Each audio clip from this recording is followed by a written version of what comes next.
What's going on, guys? Ryan O'Toole back here again, giving you guys another ranking. With the release of Dark Phoenix out in theaters this weekend, the 12th film in the X-Men franchise, it's time for me to give you guys my ranking of all 12 X-Men movies from worst to best. Let me know down below in the comment section what your guys' rankings are for all the X-Men movies. If you haven't seen Dark Phoenix yet, then leave your ranking for all the ones you've seen yet. And guys, I'm looking forward to sharing my ranking for the X-Men franchise because I love the X-Men franchise. They don't have perfect movies and it's great to talk about them. This is a subjective list. These are just my opinions overall. While you may have a different ranking than mine, please don't leave a disrespectful comment saying my list sucks because all film is subjective and let's have a positive time. Coming in at number 12 is going to be X-Men Origins Wolverine, and I rewatched this movie going into Dark Phoenix and I don't know why because I still hate this movie with a burning passion. It's not good. It ruins Wolverine, Deadpool, of course, with the Merc with the mouse sewing him shut overall, and this movie was a gigantic mess all around. This movie jumps through so many different time periods with Wolverine and Sabretooth fighting in different wars like the Civil War, World War II. While I do like Hugh Jackman as Wolverine and Liev Schreiber as Sabretooth, they just add in so many characters that don't need to be in it, like Gambit, the Blob, Will.I.Am, all to set you up with Wolverine getting shot with a adamantium bullet and him forgetting everything. So I might as well just forget about this whole movie and that it exists. Coming in at number 11 is going to be X-Men The Last Stand, or as I like to call it, X-Men The Last Time I Will Ever Watch This Movie Again. Because again, just like Origins Wolverine, it's not good at all. It ruins the Phoenix saga, the Phoenix comic book storyline, done horribly wrong. Focusing on Jean Grey becoming the Dark Phoenix Jean Grey and not balancing the good Jean Grey. As the Phoenix, she's already bad, but the Phoenix, she's good. Nothing makes sense in this movie. Plus, they killed off so many great characters like Scott Summers and Charles Xavier as well, like in such awfully treated deaths overall. Plus, there's this subplot about the government creating this serum to cure mutants and all that. Ian McKellen as Magneto was definitely the best part of this movie. Magneto has an awesome sequence where he lifts the Golden Gate Bridge. I also really like Kelsey Grammer as Beast. I thought he was great too, even though he only had one movie. It's a short movie that is terribly done. The death of Jean Grey was so over the top and bad. Coming in at number 10 is going to be the newly released Dark Phoenix. I just saw this movie, so my review is up on my channel for you guys to go check that out. And I was really underwhelmed by this film and I did not like it. It does a lot of the same issues with The Last Stand, but it is better than The Last Stand. While I do like the performances a lot from McAvoy, Fassbender, Sheridan, and Turner in the film, it just goes nowhere and it just obliterates the Phoenix saga again, but just does it in different ways. Jessica Chastain plays a really underwhelming villain in the movie. There's a lot of forgettable action sequences in the film, and then it just goes to nowhere by the final act, and you're gonna forget everything about it walking out of it. Coming in at number 9 is gonna be X-Men Apocalypse. X-Men Apocalypse is not a bad movie. It's a very movie. Rewatching Apocalypse, I did find some more positive things to it. There are some great moments with the characters in this movie, especially with Magneto in the forest after his daughter gets killed in Poland. There is a lot of great moments like that in this film with McAvoy, as well as freaking Sophie Turner. I thought Sophie Turner was great in this film. Oscar Isaac as Apocalypse is definitely my biggest issue with this film. While Apocalypse was really interesting in the first act with his backstory and how he was created, the very first mutant back in Egypt with the pyramid and all that, and then once he comes to real Earth in the 1980s, we learn things about him. He just touches a TV screen and he's learning. And then it just gets underwhelming from there. Oscar Isaac tries his best with the villain role. The Four Horsemen as well, with Storm, Angel, Psylocke, and Magneto. Magneto's in a bubble for the last half of the movie where he's just standing here like that. There's also a great mind battle with Professor X and Apocalypse, which I thought was great, and then Jean Grey gets involved at the end. There are some great moments in the movie, but it just didn't land the plane fully. So X-Men Apocalypse, it's Coming in number 8 is going to be Deadpool 2. Now, Deadpool 2, I thought this movie was a total blast. Seeing it in the theaters, I really had a great time watching it. The end credit scene speaks for itself, with Deadpool killing the bad Deadpool from Origins Wolverine and Ryan Reynolds reading that Green Lantern script. Classic.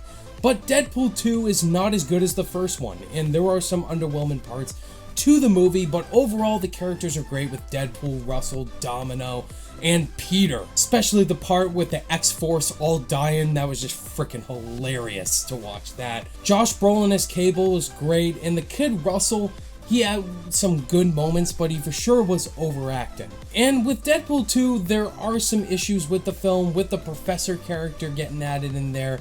He really didn't add much overall. Some of the jokes didn't land like the first movie did, and it felt a lot more raunchy than the first film, but it's still a blast. I mean, you can't surpass the first Deadpool. Coming in number 7 is going to be The Wolverine. The Wolverine is a very underrated X-Men movie. I really like this movie.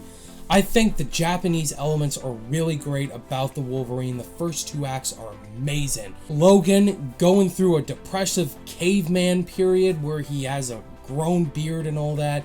He's having flashbacks with Jean Grey and all that in bed. Gets recruited by Yukio, and she's a badass. And then we get Taya Okamoto as Mariko. And that romance felt very forced to me. Just the age difference is off, and there are some other great moments in here for sure. The train scene is awesome. But then we get to Viper, the main villain of the movie, and then it gets really underwhelming in the final act. Then with Silver Samurai, the fight with him, of course, and then cutting off Wolverine's adamantium claws, and then he gets the bone claws back. The final act is by far the weakest act of the Wolverine, and it's definitely not perfect, but I think this movie's really underrated, and I really liked it. Coming in at number 6 is going to be the first X-Men. X-Men from the year 2000, and I think this is the most underrated X-Men movie. I really like the first X-Men movie. We get introduced to this world of mutants, Professor X, Storm, Wolverine, Cyclops, Jean Grey. Such a great introduction to these characters, especially Wolverine's introduction with him cage fighting in Canada, and then Professor X going to this Senate meeting where all the politicians and everybody are afraid of mutants. They want them to show themselves and all that, and it's this war between the humans and mutants. And of course, Ian McKellen as Magneto was my favorite part about the film. I love his riff with Charles Xavier because they're former friends and all that. They have differences of opinion. Professor X is like, humans, not all humans are bad, and then Magneto's like, humans are bad, mutants are the future. Wolverine meeting Rogue, they have a great relationship as well, and there's just a lot of great moments in here with Scott Summers, of course, this love triangle with him and Wolverine, who loves Jean Grey. It's just so great. I love the world building in this movie. I love the final action sequence on the Statue of Liberty. That's great and all that. And now we're getting to the top 5, guys. Coming in at number 5 is going to be X2, XMen United. Definitely one of the best superhero sequels of all time for sure. I love X2. This movie is way better than the first one. It adds a lot of great elements that made the first one so good, but does it even better. This is Hugh Jackman's first Berserker performance as the character of Wolverine.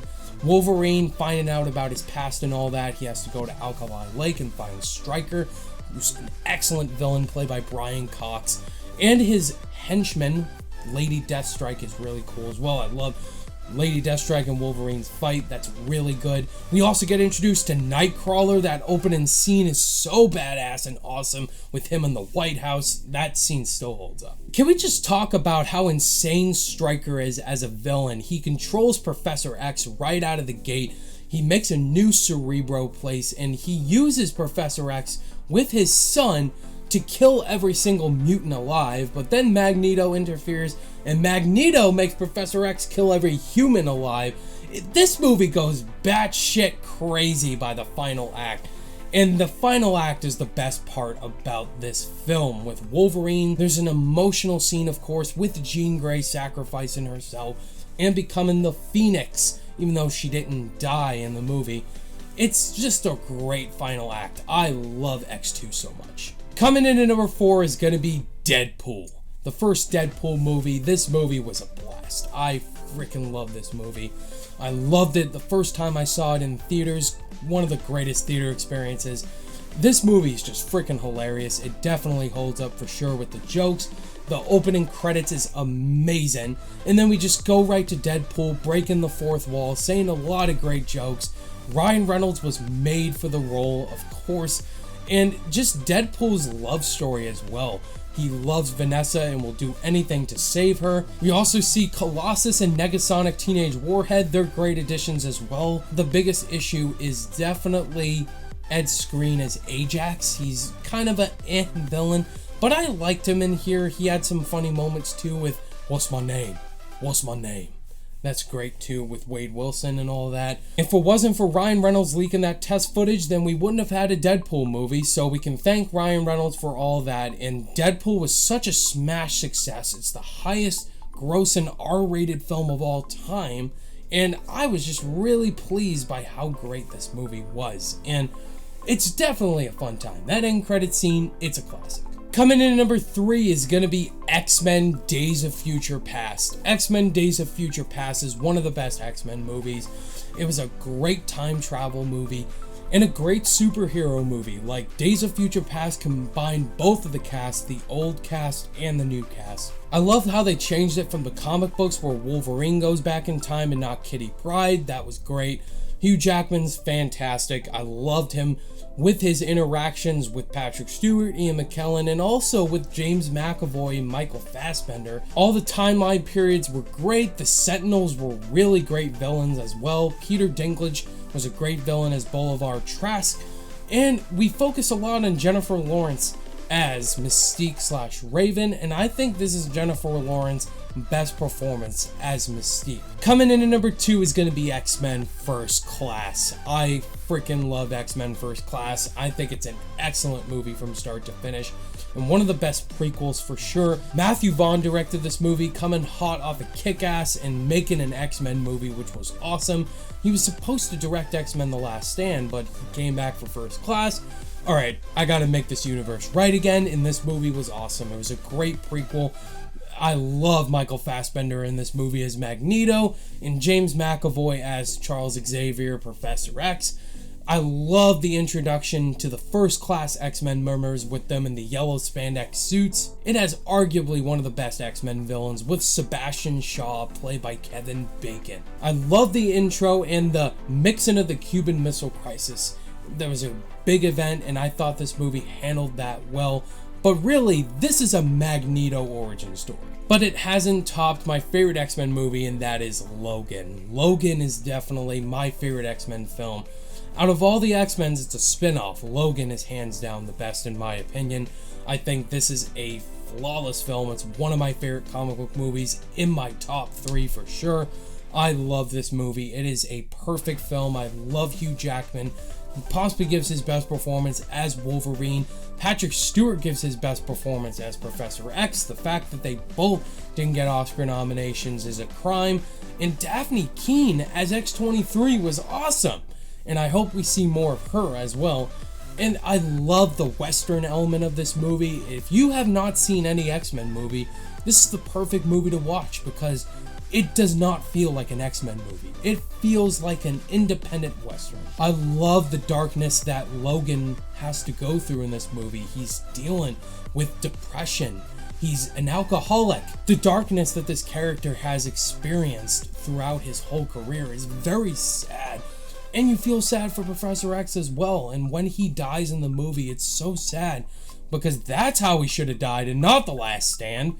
But also with Wolverine, when he dies, you're crying out loud, and I'm trying not to cry right now. I love this movie so much, and the villains were definitely meh, but I don't care because this movie is a masterpiece. There you have it, guys. That was my updated ranking of all 12 X-Men movies from worst to best. So guys, in the comment section down below, let me know if you guys agree with my list or disagree with my list.